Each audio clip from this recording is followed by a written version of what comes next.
আলহামদুলিল্লাহ ওয়াসসালাতু ওয়াসসালামু আলা রাসূলিল্লাহ ওয়া আলা আলিহি ওয়া আসহাবিহি আজমাইন, আম্মা বা'দ। আমাদের আজকের হালাকায় আলোচ্য বিষয়বস্তু উজির। উজির হচ্ছেন খলিফার সবচেয়ে প্রধান সহযোগী। উজির শব্দের আবিধানিক অর্থ হচ্ছে ভার বহনকারী, কিন্তু আমরা তো জানি যে উজিরের যে পারিভাষিক অর্থ সেটা হচ্ছে মন্ত্রী, যিনি শাসক বা খলিফা। এবং আজকের আধুনিক যুগেও তো আজকের আধুনিক শাসন ব্যবস্থাটা তো ভিন্ন। এখানে তো দুই রকমের গণতান্ত্রিক ব্যবস্থায় দুই রকমের শাসন ব্যবস্থা আছে। একটা হচ্ছে মন্ত্রী পরিষদ শাসিত সরকার ব্যবস্থা, আর একটা হচ্ছে রাষ্ট্রপতি শাসিত সরকার ব্যবস্থা। তো রাষ্ট্রপতি শাসিত সরকার ব্যবস্থায় যিনি প্রধানমন্ত্রীর পদে থাকেন তিনি হচ্ছেন রাষ্ট্রপতির সবচেয়ে কাছের মন্ত্রী বা সবচেয়ে বড় মন্ত্রী। আমরা যেটাকে প্রধানমন্ত্রী বলি সেটাকে আরবিতে বা উর্দুতে সেটাকে বলে উজিরে আজম বা উজিরে আলা, বা আরও যদি একদম আমরা কোট অ্যান্ড কোট ইসলামী পরিভাষাটা ব্যবহার করি তো সেটা সামনে আসবে, সেটাকে বলে উজিরে তাফউইজ। মানে হচ্ছে একদম প্রধান যিনি পলিসি মেকিং পর্যায়ের উজির হবেন, যে সামনে আলোচনা আসবে। তো উজির বলতে আমরা মন্ত্রীকেই বুঝি। ইবনু মনজুর রাহিমাহুল্লাহ উজিরের সংজ্ঞায় লিখেছেন, তিনি বাদশার সেই ঘনিষ্ঠ সহচর যিনি বাদশাকে তার রায়ের ওপর চলার ক্ষেত্রে সাহায্য করেন এবং তার বিষয়াদির ভার নেন। মানে বাদশাহ বা খলিফা কিংবা সুলতান তিনি তো সব কিছুর ব্যাপারে দায়িত্বশীল, কিন্তু সব কিছু তো তার একার পক্ষে দেখা করা বোঝা সম্ভব না। তার সবচেয়ে ঘনিষ্ঠ এবং কাছের যে ব্যক্তি থাকবেন রাষ্ট্রীয় শাসনকার্য পরিচালনার ক্ষেত্রে তিনি হচ্ছেন উজির। তো উজির শব্দটার ব্যবহার কোরআনে কারিমেও আছে। মুসা আলাইহিস সালাম তার নবুয়তের কাজটা সহজ করে দেওয়ার জন্য আল্লাহর কাছে যখন দোয়া করেছিলেন, তখন তিনি আল্লাহর কাছে দোয়া করেছিলেন ওয়াজআললি ওয়াজিরাম মিন আহলি, যে আমার বংশ বা আমার পরিবারের থেকে আমাকে একজন উজির নিযুক্ত করে দেন। আল্লাহর কাছে তিনি দোয়া করেছিলেন। অতঃপর আল্লাহ তাআলা তার ভাই হারুন আলাইহিস সালামকে নবুয়তের দায়িত্ব দেন। এই আয়াত সম্পর্কে তুরতুসি রাহিমাহুল্লাহ লিখেছেন, যদি শাসকের জন্য উজিরের অমুখাপেক্ষী থাকার সুযোগ থাকতো তাহলে মুসা আলাইহিস সালাম এর সবচেয়ে বেশি হকদার ছিলেন। মানে একজন শাসকের জন্য উজির থাকাটা মোটামুটি আবশ্যিক পর্যায়ের একটা ব্যাপার, মানে উজির থাকতে হবে, তা নাহলে সে সব কাজ ভালোভাবে আঞ্জাম দিতে পারবে না। তো নবীজি সাল্লাল্লাহু আলাইহি ওয়াসাল্লামের কি উজির ছিল কিনা, এটা একটা প্রশ্ন না? তো যেমন আজকের যুগে অনেকে তো বিশেষ করে সেকুলার ঘরানায় যারা রাজনীতি করে কিংবা জীবনের দীর্ঘ একটা সময় যারা সেকুলারিজমের মধ্যে থেকেছে, তারা অনেকে জানে না তা না, বাট মানতে চায় না যে রাসূল সাল্লাল্লাহু আলাইহি সাল্লামের রাজনৈতিক জীবন, তিনি যে একজন শাসক ছিলেন, একজন দক্ষ শাসক ছিলেন, কিয়ামত পর্যন্ত আগত অনাগত সমস্ত শাসকের জন্য তিনি আদর্শ শাসক ছিলেন, এই জিনিসটা তারা মানতে চায় না। তো এখানে দেখেন সুনানে তিরমিজিতে হাদিস এসেছে, মুস্তাদরাক আলা সহিহাইনেও এসেছে হাদিসটা। রাসূল সাল্লাল্লাহু আলাইহি সাল্লাম বলছেন, আসমানে আমার দুইজন উজির আছেন। আসমানে রাসূল সাল্লাল্লাহু আলাইহি সাল্লামের দুইজন উজির আছেন আর জমিনে দুইজন উজির আছেন। আসমানের উজির দুইজন হচ্ছেন জিব্রাইল ও মিকাইল আলাইহিস সালাম, আর জমিনের দুইজন উজির কে? তারা হলেন আবু বকর ও ওমর রাদিয়াল্লাহু আনহুমা। তো তাহলে দেখেন উজির কার থাকে?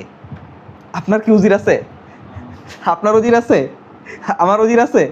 উজির থাকে একজন রাষ্ট্রপ্রধানের, একজন শাসকের উজির থাকে, একজন বাদশার উজির থাকে, একজন সুলতানের উজির থাকে, একজন খলিফার উজির থাকে, একজন আমিরের উজির থাকে, তাই না? তো সুতরাং তারা আসলে না ইসলাম বুঝেছে না রাজনীতি বুঝেছে, কোনোটাই বুঝে নাই তারা। অন্য একটা হাদিসে নবী সাল্লাল্লাহু আলাইহি ওয়াসাল্লাম বলেন, আল্লাহ যখন কোনো শাসকের কল্যাণ চান তখন তার জন্য একজন সৎপন্থী বা নেককার উজির মিলিয়ে দেন। যখন সে আল্লাহর স্মরণ ভুলে যায় উজির তাকে মনে করিয়ে দেয়, আর যদি মনে থাকে তাহলে উজির তাকে সাহায্য করে। কত চমৎকার কথা! আমাদের রাসূল সাল্লাল্লাহু আলাইহি সাল্লামের কথাগুলো কত চমৎকার, যে তিনি বলছেন যে আল্লাহ যখন কোনো শাসককে ভালোবাসেন, পছন্দ করেন, তখন তার জন্য একজন সৎপন্থী, একজন সত্যের উপর প্রতিষ্ঠিত একজন উজির তার জন্য নিয়োগ দিয়ে দেন আল্লাহ তাআলা। যদি শাসক আল্লাহর কথা ভুলে যায়, আল্লাহর আইনের কথা, তাকওয়ার সহিত শাসন কার্য পরিচালনার কথা যদি ভুলে যায়, ওই উজির তাকে মনে করিয়ে দিবে। আর যদি মনে থাকে তাহলে তো মনে আছে, এটা তো ভালো শাসকের লক্ষণ, তাহলে ওই উজির তাকে সাহায্য করবে। এটা ইতিহাসে অনেক দেখা গেছে, এরকমের শাসকের তুলনায় উজির অনেক বেশি যোগ্যতা সম্পন্ন ছিলেন, তাকওয়া সম্পন্ন ছিলেন, এরকমের অনেক আছে। যেমন নিজামুল মুলকের ব্যাপারে আমরা জানি, তার সেই বিখ্যাত বই সিয়াসাতনামা, সেটা শীঘ্রই ইনশাআল্লাহ আমাদের পেনফিল পাবলিকেশন থেকে প্রকাশিত হবে। এটার অনুবাদের কাজ হয়ে গেছে, অনুবাদের ফাইল জমা হয়েছে আরও বেশ আগে, আমাদের প্রাতিষ্ঠানিক সীমাবদ্ধতা এবং ব্যস্ততার কারণে আমরা এখনও আনতে পারছি না। তো সেই সিয়াসাতনামার লেখক যিনি নিজামুল মুলক, খাজা নিজামুল মুলক, ওনার নাম মূলত ছিল হাসান আত-তুসি, কিন্তু উনি এই নামেই পরিচিত হয়ে গেছেন। যে নিজামুল মুলক শব্দের অর্থ কি? নিজাম মানে হচ্ছে ব্যবস্থাপনা, মুলক শব্দের মানে হচ্ছে রাজ্য বা রাষ্ট্র। তো রাষ্ট্রের ব্যবস্থাপনা বলা হতো একজন ব্যক্তিকে, তাহলে তিনি কত বড় যোগ্য একজন ব্যক্তি ছিলেন। তো তিনি প্রায় 4 জন শাসকের সহযোগী হিসেবে দায়িত্ব পালন করেছেন, এর মধ্যে 2 থেকে 3 জনের পুরা উজির হিসেবে দায়িত্ব পালন করেছেন। সুলতান মালিক শাহ, সেলজুক সুলতানদের মধ্যে সবচেয়ে বড় সুলতান, সবচেয়ে মহান সুলতান বলা হয় যাকে, আলপারসালান রাহিমাহুল্লাহ, তার ছেলে সুলতান মালিক শাহ প্রথম, তো ওনার শাসনামলে উনি নিজামুল মুলক উপাধি ওনার ছিল।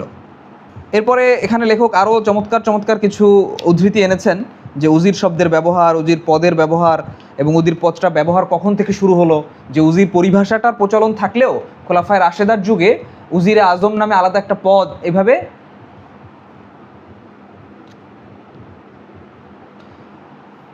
বেশ কিছু বর্ণনা এখানে লেখক উল্লেখ করেছেন। যে বর্ণনাগুলো দ্বারা বোঝা যায় উজির শব্দের ব্যবহার ইসলামের সূচনাকাল থেকেই ছিল।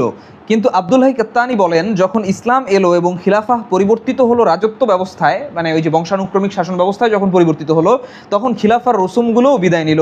নবীজি সাল্লাল্লাহু আলাইহি সাল্লাম তার কাজে সাহাবীদের সাথে পরামর্শ করতেন, গুরুত্বপূর্ণ কিংবা ছোট বিষয়গুলোতেও তাদের সাথে বসতেন। এই সময় এমন অনেকে ছিল যারা নাজ্জাশী, কিসরা ও কাইসারের রাজদরবারের প্রথা সম্পর্কে ভালো করে জানতো। তারা হজরত আবু বকর রাদিয়াল্লাহু আনহুকে নবীজির উজির বলা শুরু করে। পরে হজরত আবু বকরের যুগে এমন অবস্থানে ছিলেন হজরত ওমর রাদিয়াল্লাহু আনহু, মানে পরবর্তী যুগে সুলতানদের যুগে যেরকম উজিরে আজম, উজিরে আলা, সদরে আজম এরকমের পদ নামে একজন উজির থাকতেন, সেইটা খিলাফায়ে রাশেদার যুগে না থাকলেও কাইন্ড অফ ওরকমের ভাবেই ছিল। রসুল সাল্লাল্লাহু আলাইহি সাল্লামের সময় ছিল আবু বকর রাদিয়াল্লাহু আনহু, এবং রসুল সাল্লাল্লাহু আলাইহি সাল্লামের নিজের ভাষায় তো দুইজনের কথা পাওয়া যায়, আবু বকর এবং ওমর রাদিয়াল্লাহু আনহুমা। আর আবু বকর রাদিয়াল্লাহু আনহু শাসনামলে ওই রকম পদে ছিলেন ওমর রাদিয়াল্লাহু আনহু। তাহলে প্রশ্ন আসতে পারে যে কি মন্ত্রণালয় ভাগ করা ছিল, যে এই সাহাবী এদের এই মন্ত্রণালয়?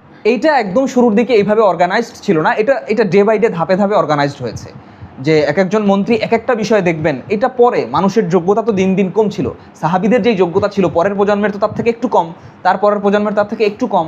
তো এইভাবে কমতে কমতে যখন মানুষের মধ্যে দেখা গেল যে সমস্ত যোগ্যতা, সমস্ত গুণাবলী একজনের মধ্যে পাওয়াটা মুশকিল হয়ে গেল, তখন ধাপে ধাপে এই মন্ত্রণালয়গুলো ভাগ করা হলো, মন্ত্রীর সংখ্যা বাড়ানো হলো, এবং মন্ত্রী কোন পদে কতজন থাকবেন এটা নিয়েও আমাদের সামনে আলোচনা আছে।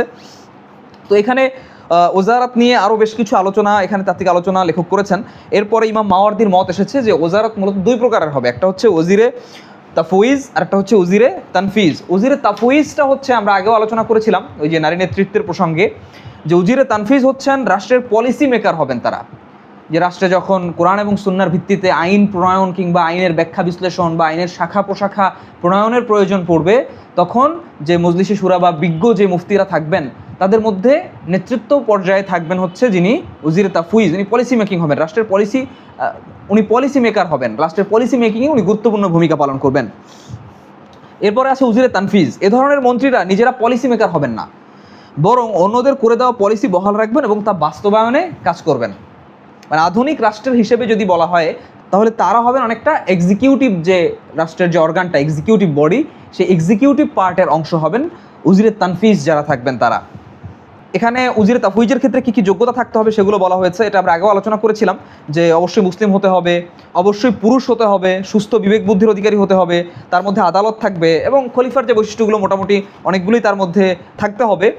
এরপরে নিয়োগ প্রক্রিয়া কিভাবে হবে এটা নিয়ে আলোচনা আছে। খলিফা সবাইকে জানিয়ে তাকে নিয়োগ দিবেন। এজন্য পরবর্তী যুগে যেটা দেখা যেত, ইসলামী যে বংশানুক্রমিক শাসন ব্যবস্থা যেগুলোকে আমরা খিলাফা বলি, উমাইয়া খিলাফা, আব্বাসি খিলাফা, উসমানী খিলাফা, তাদের মধ্যেও তারা আনুষ্ঠানিকভাবে অভিষেক অনুষ্ঠান করতেন। সুলতান বা খলিফার যেরকম অভিষেক অনুষ্ঠান হতো, ঠিক একইভাবে নতুন কাউকে পদ দিলে, উজিরের পদে যখন কাউকে নিয়োগ দেওয়া হতো তখন তার জন্য একটা অভিষেক অনুষ্ঠান হতো। তো এখানে তিনি আবার কাকে কাকে নিয়োগ দিতে পারবেন, তার এখতিয়ারে কার কার নিয়োগ প্রক্রিয়া থাকবে এটার আবার আলোচনা আছে। তিনি বিচারক নিয়োগ দিতে পারবেন, আঞ্চলিক প্রশাসক বা প্রাদেশিক গভর্নরদেরকে খলিফার ব্যতীত অবশ্যই মজলিসে শুরার একটা সার্টিফিকেশন বা একটা ব্যাপার থাকবে, প্রসিডিউর থাকবে, বাকি তিনি মানে খলিফার পক্ষ থেকে খলিফার প্রতিনিধি হিসেবে যিনি উজিরে তাফউইজ যিনি থাকবেন, মানে প্রধান উজির যিনি থাকবেন, উজিরে আজম, তিনি বিচারক নিয়োগ দিতে পারবেন, আঞ্চলিক প্রশাসক বা প্রাদেশিক গভর্নর নিয়োগ দিতে পারবেন, সেনাবাহিনীকে সুসজ্জিত করতে পারবেন, রদবদল করতে পারবেন, রাষ্ট্রীয় কাজে প্রয়োজনীয় সম্পদ ব্যয় করতে পারবেন, শাসন ব্যবস্থার সাথে সম্পর্কিত যাবতীয় কার্যাবলী। তবে তিনটি বিষয়ে তিনি সিদ্ধান্ত দিতে পারবেন না। এক, তিনি কাউকে ওয়ালিউল আহদ মনোনীত করতে পারবেন না। দুই, খলিফা বা ইমাম চাইলে নিজে থেকে অব্যাহতি চাইতে পারবেন, কিন্তু উজিরে তাফউইজ নিজে থেকে অব্যাহতি চাইতে পারবেন না। মানে তার পক্ষে এই এখতিয়ার নাই যে তার ভালো লাগলো না সে দায়িত্ব পালন করবে না, এটা সুযোগ নেই। তাকে দায়িত্ব থেকে অব্যাহতি নিতে হলে অবশ্যই খলিফার অনুমতি বা সম্মতি থাকতে হবে, ছাড়পত্র থাকতে হবে। এরপর উজির যাদেরকে নিয়োগ দিয়েছেন, খলিফা চাইলে তাদের কাউকে অপসারণ করতে পারবেন, কিন্তু খলিফা যাদের নিয়োগ দিয়েছেন উজির চাইলেই তাদের কাউকে অপসারণ করতে পারবেন। এটা একটা গুরুত্বপূর্ণ বিষয়, যে উজিরের নিয়োগ দেওয়ার ক্ষমতা আছে, কিন্তু খলিফা চাইলে তাদের কাউকে অপসারণ করতে পারবেন, অবশ্যই মজলিসে শুরা বা শারঈ দৃষ্টিকোণ থেকে বিবেচনা করে, কিন্তু খলিফা কাউকে নিয়োগ দিলে সেটা উজির অপসারণ করতে পারবেন না। এরপরে আছে উজিরে তাফউইজের সংখ্যা। আলিমদের সংখ্যাগরিষ্ঠ মত হলো খলিফা বা ইমামের মতো উজিরে তাফউইজও একজনই হবেন, মানে প্রধান উজির একজনই হবেন। এর অধিক হলে নানা মতবিরোধ জন্ম নেবে, ফিতনা ফাসাদ হবে। উজিরে তাফউইজের উপাধি, এখন উজিরে তাফউইজের উপাধি কী হবে? ওই যে বললাম পরবর্তী যুগে বিভিন্ন উপাধি ব্যবহার করা হয়েছে। কখনো কখনো উজিরে তাফউইজকে সুলতান উপাধিও দেওয়া হয়েছে, যখন আলাদাভাবে স্বাধীন শাসকরা সুলতান উপাধি ধারণ করেন নাই তখনকার কথা বলা হচ্ছে। যেমন খলিফা হারুনুর রশিদের সময় জাফর ইবনু ইয়াহিয়া বারমাকিকে অনেক সময় সুলতান উপাধিতে ডাকা হতো। উসমানী শাসন আমলে দেখা যেত উজিরদেরকে সম্মানজনক উপাধি হিসেবে পাশা বলা হতো। সুলতানের প্রতিনিধি হিসেবে অনেক সময় তাদেরকে নায়েবও বলা হতো। আন্দালুসের লোকজন উজিরের পদকে বলতো হাজিব, মুয়াহিদিনরাও উজিরও বলতো। তো সুতরাং এটা আসলে বিষয় না, এটা উজিরকে বিভিন্ন নামে উপাধি দেওয়া যেতে পারে, এটা প্রচলন ওই সময়কার যারা আলেম থাকবেন তাদের সাথে আলোচনা করে। উসমানীয় সালতানাতের মধ্যে পাশা শব্দটা হয়তো একটু বেশি প্রচলন ছিল। হ্যাঁ, ওনারা উজির শব্দের পরিবর্তে পাশা শব্দ ব্যবহার করতেন। উজির ব্যবহার করতেন শুধু প্রধান উজিরের ক্ষেত্রে, যিনি প্রধান উজির তাকেই বলা হতো উজিরে আলা বা সদরে আজম বা উজিরে আজম এরকম বলা হতো। আর বাকিদেরকে উজির, তারা অবশ্যই এক একটা মন্ত্রণালয়ের দায়িত্বে ছিলেন, কিন্তু তাদেরকে সবাইকে পাশা বলা হতো কমনলি। আবার এখানে ব্যাপারটা হচ্ছে আজকের যুগের মন্ত্রীদের মতন কিন্তু আগেকার যুগের উজিররা ছিলেন না। আগেকার যুগের উজিররা কখনো কখনো তারা তো ওই পলিসি মেকিংয়ে কেউ কেউ দায়িত্ব পালন করতেন, আবার কেউ কেউ ওই পলিসি এক্সিকিউটিংয়ের দায়িত্ব পালন করতেন, কিন্তু তারা আবার প্রয়োজন সাপেক্ষে সেনাপতির দায়িত্বও পালন করতে পারতেন, এই যোগ্যতা তাদের ছিল। আবার তাদেরকে কখনো কখনো প্রয়োজন বিবেচনায় নির্দিষ্ট একটা প্রদেশের গভর্নর, প্রাদেশিক শাসক করেও পাঠানো হতো।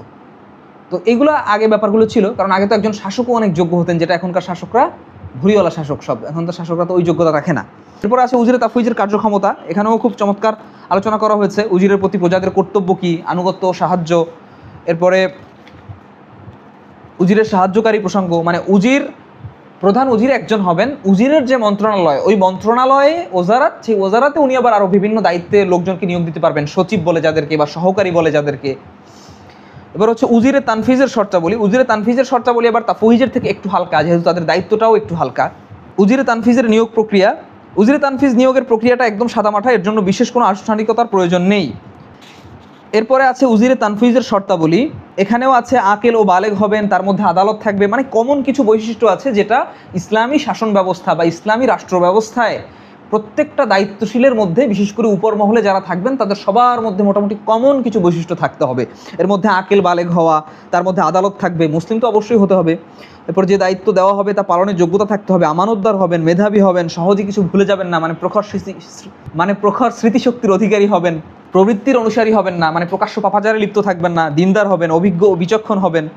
তো এই বিষয়গুলো কম বেশি সবার মধ্যে থাকতে হবে। আজকের যুগে যেমন দেখা যাচ্ছে যে বংশানুক্রমিক শাসকদের মতন অনেকেই হচ্ছে অযোগ্য হওয়া সত্ত্বেও সে পদ পেয়ে যাচ্ছে, শাসক হয়ে যাচ্ছে, কিন্তু এইটার সুযোগ আসলে বংশানুক্রমিক যে শাসন ব্যবস্থা ইসলামিক আঙ্গিকে ছিল সেগুলোর মধ্যেও এটা ছিল না। সেখানেও মোটামুটি যোগ্যরাই শাসক হতেন। হ্যাঁ, যখন সেখানে অযোগ্যরা শাসক হওয়া শুরু করলেন তখনই তো মূলত মুসলিম উম্মার পতনটা শুরু হয়েছে। তো এখানে আরও কিছু আলোচনা আছে যে উজিরে তাফউইজ এবং উজিরে তানফিজের মধ্যে পার্থক্য। মোটা দাগে আমরা তো পার্থক্যটা বুঝতে পেরেছি, বাকি এখানে আমরা একটু তাত্ত্বিকভাবে জানি। যদি ইমাম বা খলিফা একজন ব্যক্তিকে উজিরে তাফউইজ নিয়োগ দেন আর অপরজনকে উজিরে তানফিজ, তাহলে তারা দুজনেই খলিফার সামনে জবাবদিহি করতে বাধ্য। কিন্তু যদি উজিরে তাফউইজ নিজে কোনো উজিরে তানফিজকে নিয়োগ দেন, তাহলে সেই উজিরে তানফিজ শুধু উজিরে তাফউইজের কাছে জবাবদিহি করলেই হবে। এক্ষেত্রে উজিরে তাফউইজ নিজেই তাকে অপসারণের ক্ষমতা রাখেন। মানে হলো যে যদি কোনো এমন উজির থাকেন যাকে উজিরে আজম নিয়োগ দিয়েছেন, প্রধানমন্ত্রী যাকে নিয়োগ দিয়েছেন, তাকে সবসময় কাজের আপডেট বা সব কিছু জবাবদিহিতা এগুলো সরাসরি খলিফার কাছে জানানো জরুরি নয়, বরং এটা ওই উজিরে আজম পর্যন্ত পৌঁছালেই হবে। আবার উজিরে আজম চাইলেই তাকে কি করে দিতে পারবেন, বরখাস্ত করতে পারবেন, অবশ্যই ভ্যালিড কারণ থাকতে হবে। কিন্তু উজিরে তানফিজ যেহেতু উজিরে তাফউইজের অধীন, সুতরাং সে চাইলেই উজিরে তাফউইজের কোনো কিছু করতে পারবেন না, বা উজিরে তাফউইজকে বরখাস্ত করার তো প্রশ্নই আসে না, কিন্তু সে উজিরে তাফউইজকে টপকে নিজে থেকে কিছু করতে পারবে না। এখানে একটা গুরুত্বপূর্ণ টিকা আছে যেটা পড়লে আমাদের কাছে অনেকের কাছে মনে হতে পারে যে ইসলামের এই মন্ত্রণালয় প্রক্রিয়াটা তো আধুনিক যুগের সাথে খাপ খাচ্ছে না, এরকম একটা মনে হতে পারে অনেকের কাছে। তো এইটার জন্য সম্পাদকের পক্ষ থেকে খুব চমৎকার একটা টিকা আছে। টিকাটা সম্ভবত উস্তাদ মাহমুদ সিদ্দিকী সাহেব দিয়েছিলেন, বইটা সম্পাদনায় আমিও যুক্ত ছিলাম। তো টিকা তো কোনোটা ওনার দেওয়া, কোনোটা আমার দেওয়া। তুরাসের এতক্ষণের বিবরণের আলোকে স্পষ্ট যে উজিরে তানফিজের একমাত্র কাজ হলো আদেশ, নিষেধ, কর্মপ্রকল্প যথাযথ বাস্তবায়ন হচ্ছে কিনা তা নিশ্চিত করা, উজিরে তাফউইজের সহযোগিতা করা। আধুনিককালেও দেখা যায় প্রতিটি মন্ত্রণালয়ের অধীনে নির্দিষ্ট কমিটি, উইং বা কর্মপ্রকল্প বাস্তবায়ন তদারকি করে। সুতরাং আধুনিক সময়ের আলোকে বলা যায় এর জন্য আলাদা উজির পদ তৈরি করা জরুরি নয়, বরং উজিরের সহযোগী হিসেবে তানফিজ বা বাস্তবায়নের জন্য সংশ্লিষ্ট বিষয়ের দক্ষ ব্যক্তি বা টিমকে যে কোনো পদবি তৈরি করে নিয়োগ দেওয়া যেতে পারে। হুবহু এই নামীয় পদ আবশ্যক নয়।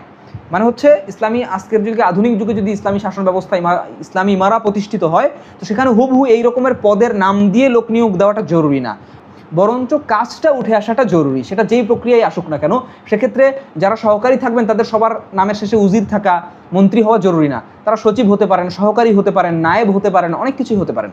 তো এটা ছিল এই উজির অধ্যায়ের মোটামুটি একটা সামারি। ইনশাআল্লাহ আমরা এরপরে আর একটা গুরুত্বপূর্ণ অধ্যায় বাইতুল মাল, রাষ্ট্রীয় কোষাগার, এটা নিয়ে আলোচনা করব। যেহেতু ইসলামী শাসন ব্যবস্থা সুদভিত্তিক হবে না, অনৈতিক কোনো ট্যাক্স জনগণের উপরে, ব্যবসা প্রতিষ্ঠানের উপরে অনৈতিক কোনো ট্যাক্স আরোপ করা হবে না, তো দুর্নীতি থাকবে না, ঘুষ থাকবে না, তাহলে ইসলামী শাসন ব্যবস্থা তারা কিভাবে চলবে, তারা টাকা পয়সা কোথায় পাবে? এটা একটা গুরুত্বপূর্ণ প্রশ্ন না? অনেকের মনে এই প্রশ্ন আছে।